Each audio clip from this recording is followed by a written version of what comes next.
l'avez vu dans le titre, c'est une nouvelle série de vidéos collection et aujourd'hui, pas n'importe laquelle. Non, messieurs, dames, ça fait maintenant 3 semaines que j'ai complété les full sets des 25 ans. J'ai pas encore eu l'occasion de tourner tout ça, mais ça y est, on y est. Bonjour à tous, j'espère que vous allez bien. Moi, en tout cas, ça va vraiment super. J'ai mis pas mal de temps à compléter ces réimpressions, mais ça y est, c'est là. Dans ces classeurs, il y a, messieurs, dames, le Saint Graal. Je ne sais pas si ça se verra bien et dans le bon sens à la caméra, mais vous voyez qu'ici, j'ai les 6 extensions qui ont été réimprimées pour les 25 ans de Yu-Gi-Oh! Et je vais vous montrer des petites dingueries. Comme je le disais, c'est un nouveau format de vidéo collection. Vous allez avoir une vidéo par mois concernant ces extensions 25 ans. Ce sera la dernière fois qu'on parlera un petit peu de ces reprints. On a déjà fait le grand opening, beaucoup d'ouvertures. On a parlé un petit peu avant des coffrets. Donc bon, ça commence à faire beaucoup de choses sur ce set. Évidemment, c'est emblématique, donc on est obligé de s'y attarder un petit peu. Mais après ça, promis, c'est fini. Donc pendant 6 mois, vous allez avoir à chaque fois une vidéo par mois concernant une extension à la fois, sinon ça ferait un petit peu trop long à expliquer en vidéo. Et bien sûr, on va faire un petit format que j'apprécie beaucoup, et vous aussi, je pense, le format des tier lists. Donc là, on va avoir une petite tier list que vous allez retrouver pour toutes les autres vidéos concernant toutes les autres extensions, à part la légende du Dragon Blanc, Metal Rider, etc., etc. On va donc avoir emblématique, mais dans l'animé, je vais bien préciser l'animé, tout simplement parce que une carte peut être emblématique dans l'animé, mais être nulle dans le jeu, voire jamais entendu parler miskin. J'ai un petit peu craqué sur le nom des catégories, je vous l'accorde. Donc on a emblématique dans l'animé, emblématique dans le jeu, évidemment, parce qu'il y a beaucoup de cartes, même si elles sont rétro, qui peuvent encore être jouées aujourd'hui et être de très très bonnes cartes. On va avoir les mentions honorables, que ce soit dans le jeu ou dans l'animé, on va avoir ces petites cartes qui...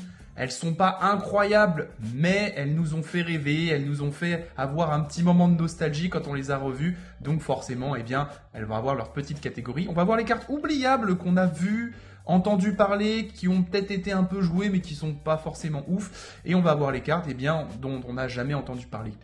Miskin. Sans plus attendre, je vous propose de commencer la première vidéo de cette longue série qui durera du coup 6 mois. Une vidéo par mois, je ne vais pas vous submerger de vidéos collection. Et on va commencer avec la légende du Dragon Blanc aux yeux bleus, bien sûr, la toute première display sortie en France en 2002. Petite anecdote pour ceux qui ne le savaient pas, je l'ai déjà dit dans une précédente vidéo, mais tous les sets rétro des 25 ans, comme par exemple la légende du Dragon Blanc aux yeux bleus, commencent par une secret rare qui porte d'ailleurs le numéro 000. C'est pas le numéro 1, attention, donc dans l'extension, ne vous faites pas voir, il n'y a pas 125 cartes, il y en a 126 en comptant la 0.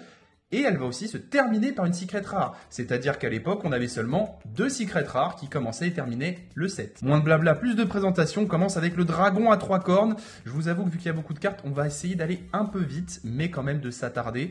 Donc le dragon à 3 cornes, c'est une carte assez sympathique. Elle est très belle. C'est la première secret rare de la première boîte. Donc forcément, c'est pas n'importe quoi comme carte. Mais mine de rien, dans l'animé, on la voit pas des masses. Et dans le jeu... elle est inexistante. Donc malheureusement, pour le dragon à 3 cornes qui va ouvrir le bal de cette vidéo et de cette série, il va être oubliable. C'est terrible. On enchaîne, et là, attention, avec pas n'importe quelle carte. C'est la carte qui symbolise Yu-Gi-Oh! Dans son entièreté. Je veux bien sûr parler du dragon blanc aux yeux bleus. Cette carte plus qu'emblématique de Kaiba, qu'il va jouer à de maintes et maintes reprises dans l'animé. Évidemment, première apparition, épisode 1, saison 1 contre Yugi. On voit 3 dragons blancs aux yeux bleus, 4 techniquement. Il y a la carte du grand-père de Yugi qui se fait massacrer par Kaiba, déchiré en 2. Horrible personnage que tu es. Mais ça, c'est vraiment une des cartes les plus emblématiques du jeu. C'est comme quand on dit Pokémon, on pense à Pikachu. Et quand on dit Yu-Gi-Oh, on pense au dragon blanc aux yeux bleus. Donc évidemment, le bon vieux dragon blanc aux yeux bleus, il va finir dans la catégorie emblématique dans l'animé. Vous allez voir que les displays 25 ans, et plus particulièrement les premières, vont pas mal suivre l'animé et ce qui s'y passe. Vous allez vite comprendre parce qu'on continue avec le géant Hitotsume.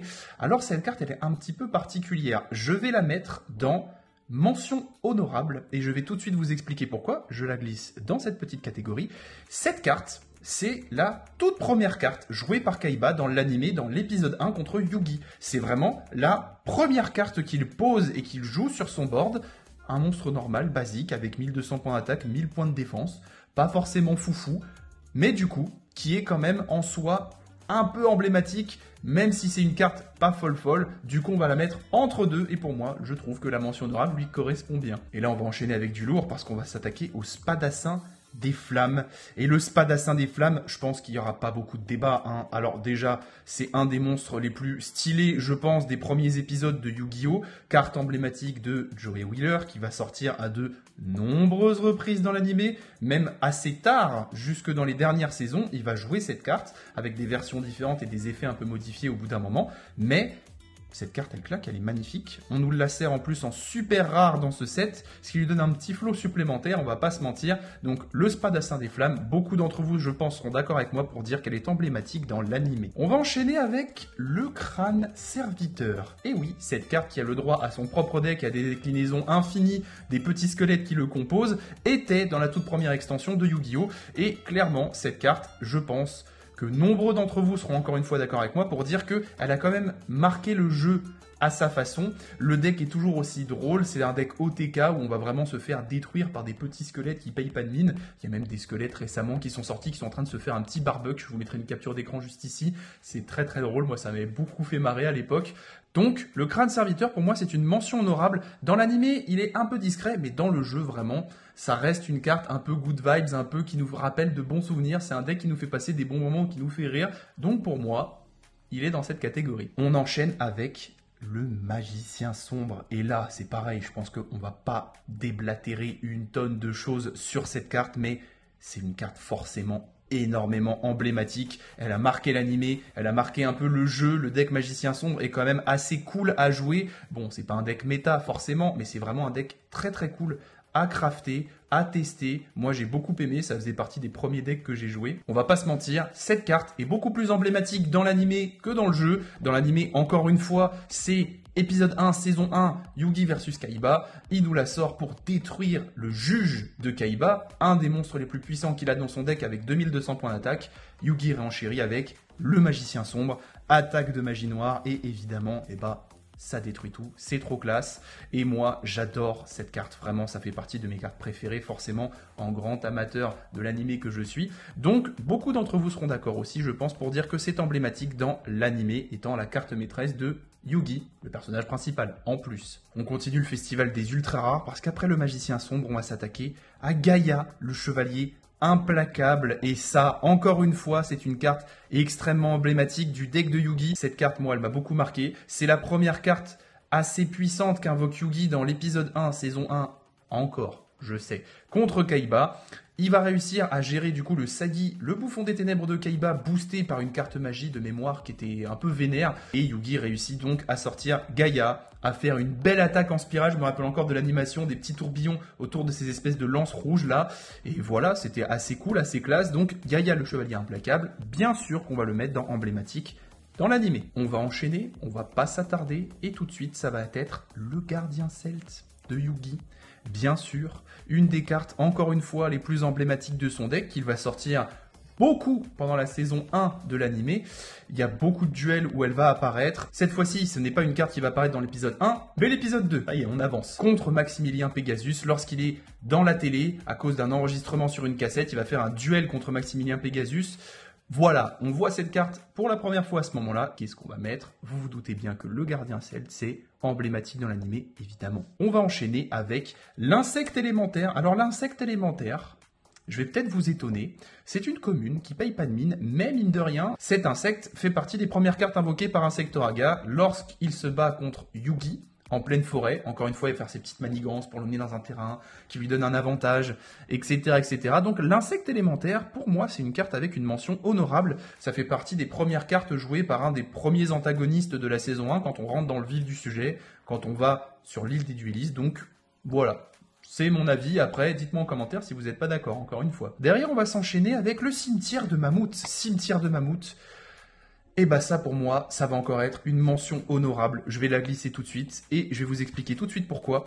Dans le duel contre Kaiba, mais cette fois-ci au royaume des duellistes, lorsqu'ils sont sur les remparts du château et que Yugi fait un move d'animé, on va pas se mentir, parce que dans le jeu ça n'existe pas. Quand il fait fusionner cette carte avec l'ultime dragon blanc aux yeux bleus de Kaiba pour le faire pourrir de l'intérieur et perdre des points d'attaque, pour le faire perdre au fur et à mesure du temps, et bah ça pour moi c'est une scène qui m'a marqué, parce que voir un ultime dragon blanc aux yeux bleus fondre et se décomposer, Ouais, c'était pas foufou quand on était gamin. Mais voilà, cette carte pour moi, c'est une mention honorable parce que c'est quand même un passage assez emblématique de l'anime. On va continuer avec les cartes du deck de Yugi parce qu'on va parler de Croc Argenté.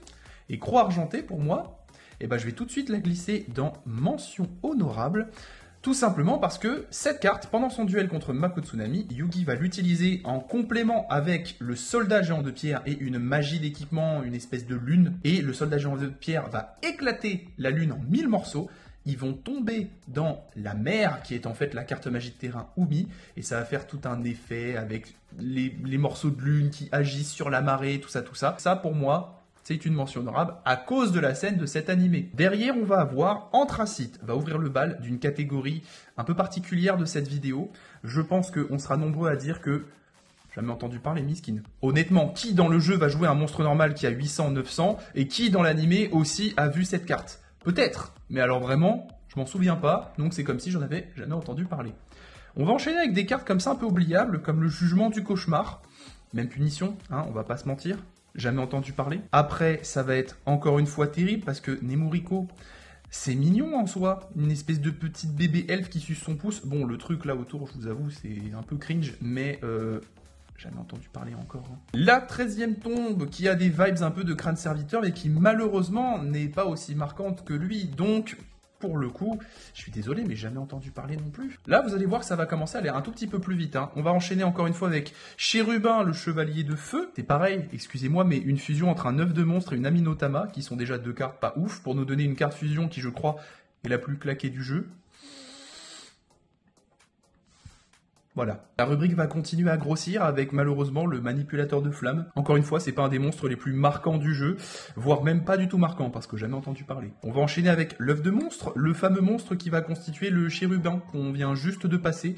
Mais encore une fois, hein, je sais pas vous, mais non. Derrière, ça va être la plante de feu. Vous allez voir que je vais peut-être accélérer cette séquence et vous verrez juste au final le jamais entendu parler, la taille que ça va prendre comme rubrique, parce que là, il va y en avoir beaucoup. Bon, je crois qu'on vient de blosser à cette carte comme ça. Vous voyez du coup que la catégorie jamais entendu parler Miskin, elle a pas mal gonflé.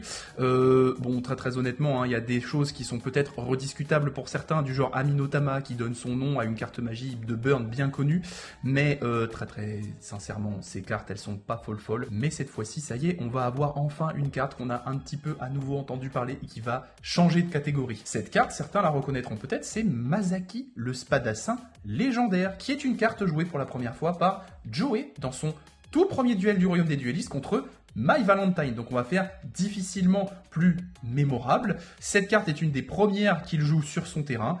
Un guerrier, évidemment, Joey c'est représentatif dans son deck généralement des guerriers. Donc cette carte pour moi ça va être une mention honorable, ça fait partie des premières cartes jouées par Joey dans l'animé. Donc évidemment il y a quelque chose d'un petit peu mémorable, un petit peu emblématique, mais pas trop non plus. C'est pas un monstre foufou. On va s'enchaîner quand même avec Kurama, et là on risque de refaire un petit passage dans la catégorie, je ne sais pas, jamais entendu parler. Miskin. Et je crois que là, vous voyez, on va sauter quelques cartes, parce que l'épée légendaire, à part son côté emblématique dans le lore de Buster Blader, c'est pas foufou. Petite parenthèse, Yugi Story juste ici, si vous n'avez pas encore vu, allez checker. C'est cool le lore derrière les cartes et les petites histoires, j'aime bien raconter ça. Si vous n'avez pas vu, allez-y, franchement, ça prend quelques minutes. Derrière, on va avoir le croc démoniaque, pareil, pas foufou, magie d'équipement qui va juste donner un boost d'attaque au monstre de type bête de 300 points, ce qui est pas foufou en soi. En jeu, en animé, tout ce qu'on veut. Jamais entendu parler. Le cristal violet, à peu près le même principe, mais pour un monstre zombie, pas ouf. Le livre d'art secret. Alors, là, je vais peut-être en étonner certains, mais cette carte, c'est pas une carte complètement inconnue dans l'animé. Déjà, attendez, on va faire les choses comme il faut. L'épée, le croc et le cristal vont finir dans jamais entendu parler. Cette carte, pour les plus fous de l'animé, un petit peu comme moi, se souviendront qu'elle est jouée par Yugi dans son deck de base, et elle n'est pas utilisée pour la toute première fois lorsqu'on la voit, parce qu'on la voit dans sa main lors de l'épisode 2 où il affronte Maximilien Pegasus, mais par contre il va l'utiliser contre l'espèce de fantôme de Kaiba un peu dark, un peu chelou de l'épisode 10 de la saison 1, et il va l'équiper à l'elfe mystique pour booster un petit peu son attaque et sa défense. Bien sûr, ça va devenir un mur avec 2300 points de def, donc c'est pas mal, et c'est surtout que c'est une des premières magies d'équipement utilisées, jouées par Yugi, donc c'est plutôt intéressant. Et rien que pour ça, eh bien, on va la mettre dans des petites mentions honorables, parce que franchement, moi, elle m'a un petit peu marqué cette carte. Derrière, on va avoir la puissance de Kaishin, qui encore une fois, eh bien, malheureusement, on va pas trop discuter là-dessus, ça va finir dans jamais entendu parler. Mais ne vous inquiétez pas, on va enchaîner avec la jarre de capture du dragon, qui pour ma part est une carte qui va être étonnamment emblématique. Emblématique pourquoi? Parce qu'on va la voir à de nombreuses reprises dans l'animé, plus particulièrement dans le deck d'un certain Maximilien Pegasus. Elle est utilisée pour la première fois dans l'épisode 2 de la saison 1 pour capturer le dragon Kumori de Yugi lorsqu'il va affronter Pegasus au travers de la télé pour sauver son grand-père. Donc c'est déjà emblématique en soi parce qu'on la voit dès le début de l'animé, mais c'est surtout qu'à l'épisode 27, cette carte va être encore plus emblématique parce que c'est encore Pegasus qui va la jouer, mais cette fois-ci pour chourer un dragon blanc aux yeux bleus à Kaiba. C'est dans ce même épisode, un tout petit peu après, que le dragon blanc de Kaiba va devenir un dragon blanc aux yeux bleus Toon. Donc pour ça, je suis désolé, mais la jarre de capture du dragon, elle va finir dans emblématique dans l'animé. Certains d'entre vous ne m'en voudront pas encore une fois, mais je vais quand même vous montrer une petite série de terrains qui sont les uns derrière les autres dans l'extension: forêt, terre dévastée, montagne, Sogen, Umi et Yami. Oui, cette carte a une sleeve différente parce que dans l'extension Légende du Dragon Blanc aux yeux bleus, il y a un peu plus de 120 cartes et il me manquait quelques sleeves pour que ça soit complètement sleevé avec la même couleur. Bon, voilà, c'était la petite parenthèse. Ma lubie, c'était de mettre des sleeves qui sont correspondantes à la couleur de l'extension, histoire de les retrouver plus facilement et de les reconnaître plus facilement. Bref, c'était le passage collectionneur un peu foufou. Donc ces cartes, elles sont un petit peu jouées au début du jeu, à ces balbutiements, c'est normal, ça booste quand même à chaque fois un type de monstre différent, voire même plusieurs types. Dans l'animé, c'est pareil, on va en voir quelques-unes. Je pense notamment à Umi, qu'on va voir auprès de Mako Tsunami dans l'épisode où il apparaît. Ça va être la magie de terrain qu'il va jouer. Un peu emblématique parce que ressorti récemment dans un deck Umi Control avec les seigneurs Karyushin, etc., etc. Mais bon, de base, une carte magie de terrain qui dit que tous les monstres insectes, bêtes, plantes, bêtes guerriers sur le terrain gagnent 200 points d'attaque-défense.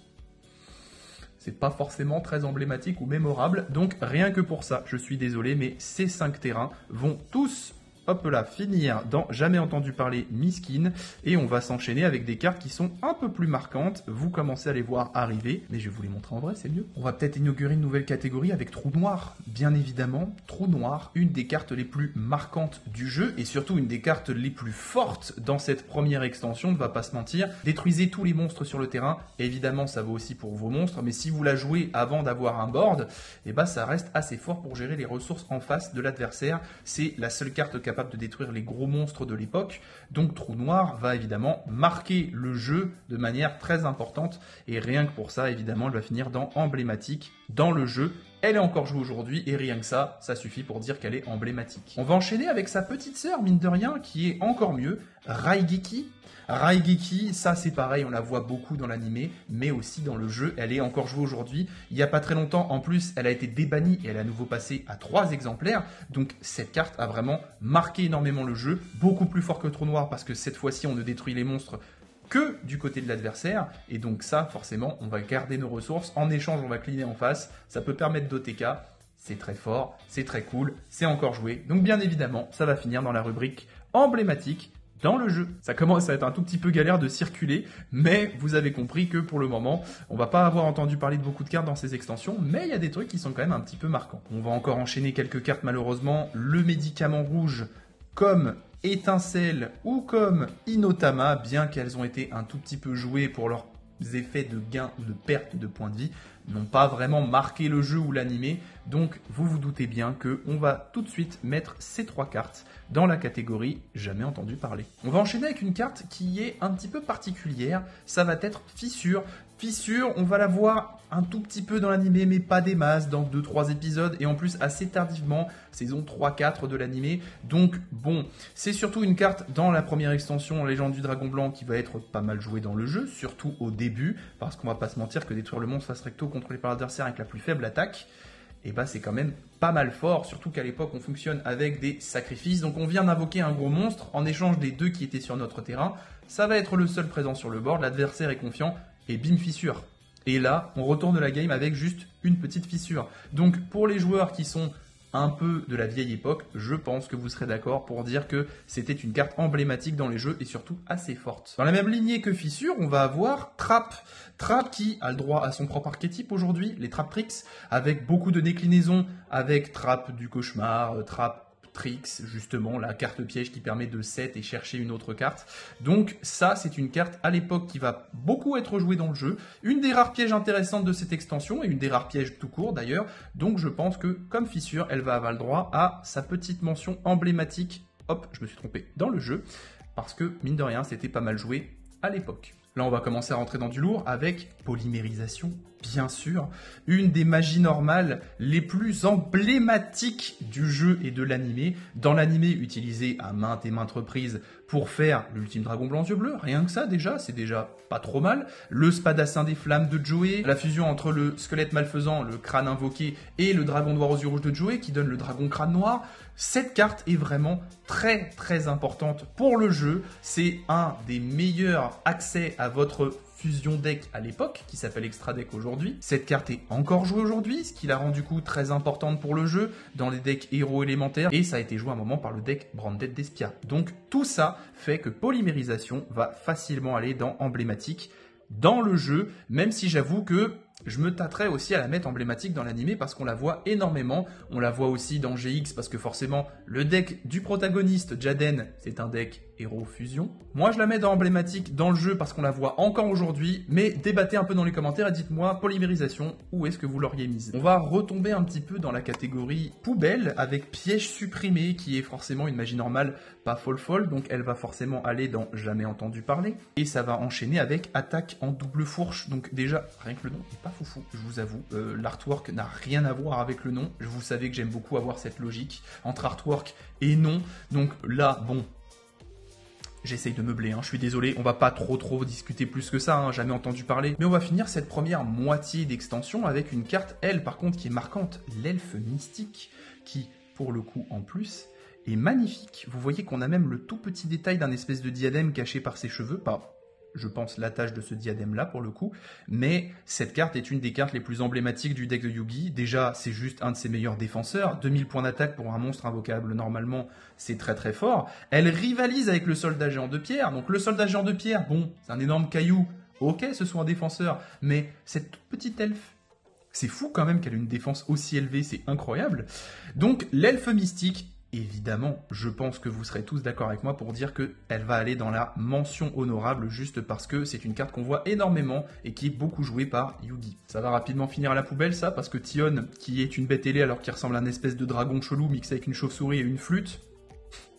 Bon, je vais arrêter d'insulter les cartes au passage, mais jamais entendu parler. Par contre, celle juste derrière, le guerrier castor, le castor guerrier, dans l'animé c'est l'inverse pour le nom, carte assez marquante du deck de Yugi dans ses débuts, donc évidemment, vous serez d'accord pour dire que ça sera une petite mention honorable. Toutes les cartes de Yugi, de toute façon, vont aller dans mention honorable, je pense. Ça ne va pas être le cas par contre de la Ghoul Fossoyeur, Moi, je ne sais pas vous, mais en tout cas, ça ne me parle pas ni dans le jeu ni dans l'animé, donc jamais entendu parler. Par contre, la malédiction du dragon, alors ça, cette carte, par contre, elle est emblématique. Elle n'est pas dans mention honorable, je suis désolé, mais la malédiction du dragon, combinée avec Gaïa, pour donner la première fusion du deck de Yugi, Gaïa le dragon champion, franchement, je suis désolé. En plus, on la voit dans l'épisode 1 de la saison 1 quand il affronte Kaiba. Franchement, honnêtement, je vais être obligé de perdre des petits passages parce que maintenant, j'arrive plus à voir le haut de mon tableau, mais elle est emblématique dans l'animé, cette carte. Elle est fantastique. Derrière, on va enchaîner avec le guerrier Carbonala, qui me fait fortement penser à un plat de pâtes avec son nom. Donc bon, d'après vous. Voilà, tu vas finir juste là. On va s'enchaîner avec le soldat géant de pierre. Le soldat géant de pierre, je ne vais pas vous refaire un monologue. Pendant le combat contre Mako Tsunami, un des meilleurs défenseurs du deck de Yugi, une carte qui nous a marqué et qu'on voulait tous savoir quand on était petit, en tout cas une bonne partie d'entre nous, qui va du coup finir dans les mentions honorables, bien évidemment. On va s'enchaîner avec Urabi. Urabi qui va à nouveau compléter une catégorie qu'on a un petit peu bolossée depuis le début de cette vidéo, tout simplement parce que cette carte est jouée par Rex Raptor, le grand amateur de dinosaures dans l'animé, et c'est vrai qu'il va l'avoir dans son deck, on va l'apercevoir au début de l'animé, je crois, peut-être un peu dans Batailleville, mais on va tendance à vite l'oublier, donc elle va aller juste ici, avec le dragon à 3 cornes. Derrière, on va avoir le dragon noir aux yeux rouges, et alors Alors là, on commence encore une fois à taper dans le trio légendaire. Magicien sombre, dragon blanc, dragon noir, c'est les 3 monstres les plus marquants des premières saisons de Yu-Gi-Oh! La carte emblématique et maîtresse de Joey, qui ne lui appartient pas au début d'ailleurs, je le redis, mais elle était possédée par Rex Raptor, l'amateur de dinosaures, alors c'est un dragon. En tout cas, Joey va la remporter contre Rex Raptor, qui va décider de la miser comme trophée pendant leur duel. Donc cette carte, bien évidemment, je pense qu'il n'y a aucun débat, va finir dans emblématique, dans l'animé. On va continuer avec le déchireur de cartes. Alors celle-là, encore une fois, je vais peut-être en étonner certains, mais je vais la mettre dans mention honorable, juste... Bon, on va commencer à faire des étapes. Juste là, voilà, le tableau commence à être un peu grand, désolé. Alors pourquoi mention honorable pour le déchireur de cartes? Parce que ça a été joué par un des personnages les plus marquants, je trouve, de la saison 1 de Yu-Gi-Oh! Un des antagonistes aussi les plus dark, les plus sadiques, qui va s'appeler Panic. Vous savez, c'est celui qui casse des duellistes sur l'île de Pegasus, qui a un gant monumental pour récupérer toutes les étoiles, un chasseur un petit peu de duellistes. Et cette carte était jouée dans le main deck de Panic, donc forcément pour moi elle a une petite connotation emblématique, mais pas trop, c'est pour ça qu'elle va finir dans cette catégorie. On va enchaîner avec le fantôme spirituel. Alors, ça c'est pareil, c'est une carte qui je pense va avoir le droit à sa mention honorable, tout simplement parce que c'est un des premiers monstres qu'on va entendre parler dans l'animé. Dans ce délire de monde virtuel où les monstres ont pris vie, eh bien ça va être un des premiers à s'adresser à Seto Kaiba, et donc rien que pour ça, moi ça m'avait marqué, parce que je me rappelle très bien du style un petit peu sadique de ce fantôme. Donc rien que pour ça, il va finir dans mention honorable et ça va nous faire commencer une deuxième ligne pour cette catégorie. Bon là je suis désolé, on va faire une toute petite accélération. Vous allez voir que jamais entendu parler Miskin, ça va se remplir tout de suite. Voilà, je suis désolé, j'ai un tout petit peu la flemme, donc la magie du montage. On va enchaîner avec une petite mention honorable, l'esprit de la harpe, qui m'avait marqué à l'époque dans l'animé, parce qu'elle était jouée par un gars appelé Johnny Steps. On est dans un entre-deux d'épisodes entre la fin du royaume des duellistes de Pegasus et le début de Batailleville. Yugi va avoir un petit rencard avec Théa, et à un moment il va être affronté justement par cette espèce de rockstar, un mec un peu bizarre, qui va fusionner justement l'esprit de la harpe avec un autre monstre pour donner un espèce de roi musicien avec sa guitare électrique. Moi ça m'avait plutôt marqué parce que passer de ça à une rockstar avec une guitare électrique monstre fusion qui attaque, c'était un peu particulier. Du coup, rien que pour ça, pour moi, ça va être une mention honorable dans l'animé. Passage numéro 2 de Flemme. Encore une fois, regardez un petit peu ce jamais entendu parler. Va y avoir la magie du montage dans quelques secondes. Voilà, je suis désolé, j'ai vraiment la flemme, mais vous voyez que toutes ces cartes, elles ne sont pas vraiment marquantes, donc on va assez rapidement les passer, sinon cette vidéo va être trop longue. On va quand même s'arrêter sur une carte qui va avoir le droit à sa mention honorable, l'armure canon laser, jouée par Insectoraga pendant son duel contre Yugi, qu'il va équiper à un tout petit insecte qui paye pas de mine. Je me rappelle encore de l'animation où il va y avoir un énorme truc arrivé sur les épaules d'une espèce de fourmi ou un criquet, je sais plus trop. Mais du coup, ça va être une des premières cartes équipement jouées dans l'animé, et rien que pour ça, c'est plutôt intéressant. En plus, par un personnage détestable comme Insectoraga. Rien que pour ça, vous l'avez compris, cette carte va finir dans mention honorable, et mon tableau commence à devenir vraiment trop gros. On va passer rapidement 4 petites cartes. Juste ici, encore une fois, vous voyez la magie du montage. Et on va s'arrêter sur une carte dont je vous ai parlé tout à l'heure, mais dont j'avais oublié le nom, la lune mystique. La fameuse carte magie d'équipement qui va être détruite par le soldat géant de pierre dans le duel opposant Yugi à Mako Tsunami. Et ouais, c'était celle-là. Et donc, évidemment, vous vous doutez bien de ce que je vais faire. Voilà, cette carte, elle va avoir le droit à sa mention honorable. Ça va être exactement la même chose pour la carte juste après, Stop Défense. Stop Défense, pour ceux qui ont une bonne mémoire, cette carte va être jouée par Seto Kaiba. Et elle va permettre de mettre des gros dégâts dans la tête de Yugi ou de d'autres adversaires, parce qu'elle va être présente dans plusieurs épisodes et dans plusieurs moments de l'animé. Donc rien que pour ça, voilà, on va la mettre dans mention honorable. On va à nouveau faire un petit bond en avant de 5 cartes si ça vous dérange pas. Donc voilà, jamais entendu parler Miskin. J'avoue que depuis tout à l'heure, je ne vous montre même pas les cartes, je suis désolé, mais cette fois-ci, ça concernait usine de convertisseurs, élévateur de chaleur corporelle, suit le vent, remède secret du gobelin et flamme ultime, qui sont clairement, malheureusement, pas très marquante. C'est clairement pas le cas par contre de la carte dont on va parler, les épées de révélation de la lumière. Une des cartes les plus emblématiques jouées par Yugi qui vont clairement lui sauver les fesses dans pas mal de situations, qui permet de temporiser juste 3 tours et d'empêcher l'adversaire d'attaquer. Moi, le moment le plus marquant de l'animé, c'est évidemment dans son duel contre Panic, lorsque les épées vont maintenir son château avec son bouclier dans le ciel. Encore une fois, la magie des règles de l'animé dit que lorsque les épées vont disparaître, le champ de force du truc va devenir instable, le château va s'écrouler, ça va détruire tous les monstres de Panic, et il va perdre à cause de ça.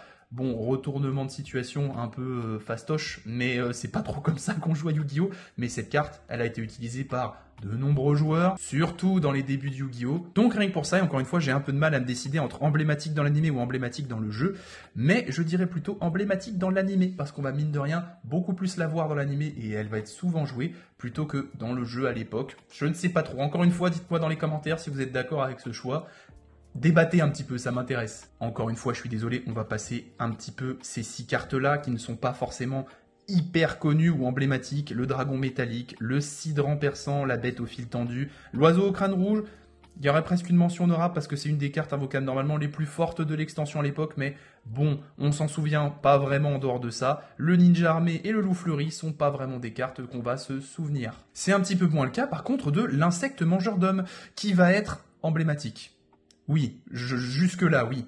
Cette carte, elle est jouée pour la première fois par Yami Bakura dans un duel des ténèbres l'opposant à Yugi, je crois que c'était à Yugi, où ils vont juste miser leur âme.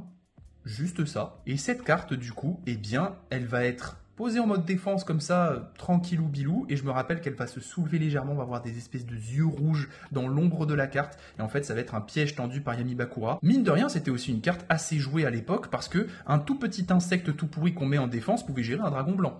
Donc rien que pour ça, c'était quand même une carte assez forte dans le jeu, mais je pense très honnêtement qu'elle est plus emblématique dans l'animé, surtout à cause de ce passage dont je viens de vous parler. La carte Grey, sinon, qu'est-ce que vous en pensez? Super fort ça, hein, super emblématique. On va tout de suite la mettre dans...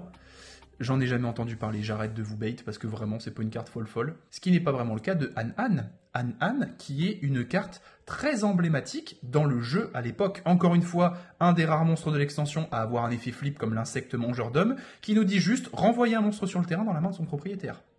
Donc le gars vient de s'embêter à faire une invoque sacrifice d'un de ses monstres les plus puissants, il vient de perdre 2 ressources, et vous, un tout petit Han-Han, va juste le gérer. Donc bien évidemment, ça va finir dans emblématique dans le jeu pour moi, parce que c'est une carte qui va être quand même assez forte. On va encore faire une petite accélération, certainement une des dernières de cette vidéo, je vais passer 7 cartes, Misai Ruzame, l'ogre d'acier numéro 1, le dragon inférieur, épine des ténèbres, lézard bavant, étoile de Mercuracé, chevalier succubus. Je suis désolé, mais clairement, vous savez où ça va finir. Je pense que j'ai un tout petit peu abusé sur la catégorie jamais entendu parler, vous voyez que là, ça prend carrément tout l'écran et toute la page, donc bon. Mais en même temps, cette première extension, c'est normal qu'il n'y ait pas beaucoup de trucs foufou dedans. Mais à ce point-là, dites-moi si j'ai un peu abusé, hein, mais je ne pense pas, honnêtement. Bon, là, par contre, on va terminer que avec du lourd. Là, c'est vraiment du sérieux parce qu'on va parler de Monster Reborn. Alors, cette carte, ça va être très dur de décider une catégorie, encore une fois, entre le jeu et l'animé. Cette carte est une des cartes certainement les plus utilisées dans les deux cas. Dans l'anime, on va la voir énormément, tout simplement parce qu'elle permet de réinvoquer, de ressusciter les monstres les plus importants dans notre cimetière ou celui de l'adversaire. Mais dans le jeu, c'est pareil, on va énormément l'utiliser, encore aujourd'hui, justement pour cet aspect de récupération de ressources qui est quasiment gratuit. Pour une carte, on a une carte, c'est généralement trop fort. Je vais quand même néanmoins la mettre dans emblématique dans le jeu, tout simplement parce qu'elle a encore joué aujourd'hui. Là, on va enchaîner avec une carte, encore une fois, qui va me donner du fil à retordre entre ces deux catégories, parce qu'on va parler de Peau de Cupidité. Ah, Peau de Cupidité, franchement, qui est pour moi la carte la plus puissante de Yu-Gi-Oh! Ça en étonnera peut-être certains, mais une carte qui nous dit juste, pour une carte, vous en avez 2. Si vous la jouiez en 3 exemplaires, statistiquement, ça vous donnait un avantage beaucoup trop fort. Les cartes d'aujourd'hui qui nous font piocher 2 cartes ont toujours une contrepartie importante. Cette carte est clairement beaucoup trop craquée, beaucoup trop marquante pour le jeu ou dans l'animé. Dans l'animé, les personnages vont l'utiliser à outrance. Je pense que c'est une des cartes qui apparaît le plus dans tous les animés Yu-Gi-Oh! Confondus, qu'on va retrouver encore jusqu'à très très tard. On le retrouve dans le premier animé, on le retrouve dans GX, et on a même une nouvelle version maintenant qui est sortie dans Yu-Gi-Oh! 7 avec le Rush Duel, où il a été un peu retravaillé. Donc cette carte a vraiment beaucoup marqué Yu-Gi-Oh! Évidemment, elle est bannie depuis les débuts de Yu-Gi-Oh! Tellement elle est puissante. Donc pour moi, elle est beaucoup plus emblématique dans l'animé, parce qu'on va la voir à outrance, contrairement au jeu où malheureusement elle a marqué évidemment le jeu, elle est toujours jouée en Go de format, mais je sais pas, franchement dites-moi dans les commentaires, mais pour moi c'est beaucoup plus marquant dans l'animé parce qu'on la voit jouer 1 milliard de fois, même si évidemment elle a aussi énormément marqué le jeu. Si je pouvais, je la mettrais dans les 2 catégories carrément. Avant-dernier classement de cette vidéo, on va parler du groupement de 5 cartes le plus connu et populaire du jeu. Je veux bien sûr parler des 5 parties d'Exodia, bien évidemment.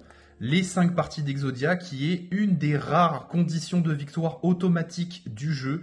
Et cette carte, que dire dessus à part, évidemment, très emblématique. C'est avec ça que Yugi gagne son duel contre Kaiba dans le tout premier épisode de la saison 1 de Yu-Gi-Oh! Évidemment, moi je me rappelle forcément de cette scène où il va tendre le bras, faire une annihilation, détruire les 3 dragons blancs de Kaiba. Kaiba va être comme ça. Il y a eu 1 milliard de mèmes sur cette scène et sur ce passage. Donc Exodia l'interdit est vraiment une carte très très importante. Cette carte est évidemment emblématique dans l'animé et certains ont peut-être vu, j'ai pré-shot parce que toutes les parties ça allait peut-être être un petit peu long à glisser. Pour clôturer ce set et cette vidéo, messieurs dames, on va terminer par une fusion en secret en plus, c'est ce que je vous expliquais. C'est Gaïa le dragon champion. J'en ai déjà parlé un petit peu tout à l'heure, mais évidemment que cette carte est emblématique, surtout dans l'animé. Première fusion de l'animé à voir le jour contre Insectoraga dans l'épisode 5. Elle est aussi assez emblématique dans le jeu parce que faut avouer que c'est une des premières grosses cartes fusion qu'on peut se permettre de jouer. Mais clairement, elle va beaucoup plus être emblématique dans l'animé et elle va clôturer notre vidéo sur le set Légende du Dragon Blanc aux yeux bleus. Bon, clairement, on n'est pas là pour faire un classement, mais vous voyez que emblématique dans l'animé va quand même supplanter un petit peu emblématique dans le jeu. Donc la première extension du Yu-Gi-Oh! Était plus pour les fans de l'animé. On a quand même eu des mentions honorables, encore une fois, bien plus parce que c'était des cartes qu'on voit dans l'animé pour la première fois que pour vraiment leur côté jouable dans le jeu. Les oubliables, il n'y en a pas tant que ça parce qu'il faut avouer que c'est des cartes qu'on a quand même vues, qu'on se souvient peut-être un peu généralement. Par contre, on va pas se mentir que la majorité de cette première extension est constituée de cartes pas vraiment marquantes, dont on n'a pas vraiment souvenir, qu'on n'a pas forcément vu dans l'animé, qui ont été jouées au tout début du jeu, mais parce qu'il y avait que ça. Donc évidemment que c'est cette catégorie qui va supplanter les autres. Mais je vous invite quand même à être attentif aux prochaines vidéos collection sur ce type de cartes parce que je pense très honnêtement que les tableaux vont s'inverser et on risque de plus en plus d'avoir une catégorie emblématique dans le jeu qui va se remplir et de moins en moins une catégorie jamais entendue parler. Voilà, j'espère que ce nouveau concept de vidéo vous aura plu. Encore une fois, les tier lists, vous avez compris que ça me plaît pas mal. J'espère que ça vous permet de découvrir un petit peu aussi les extensions des 25 ans. J'ai complété les full-sets et je suis super content de pouvoir partager ça avec vous. En tout cas, n'hésitez pas dans les commentaires à débattre encore une fois de « Ah, cette carte, je l'aurais pas mise là. Oh, pour moi, c'était plus dans le jeu, c'était plus dans l'animé. » Je trouve ça hyper intéressant de pouvoir tous échanger là-dessus. L'espace commentaire est fait pour ça, donc lâchez un petit commentaire. Franchement, ça fait toujours plaisir. Sur ce, je vous retrouve le mois prochain pour la deuxième partie de ce concept. Encore une fois, ça va durer pendant 6 mois. Et je vous dis à bientôt dans une prochaine vidéo à part ça. C'était Slifer.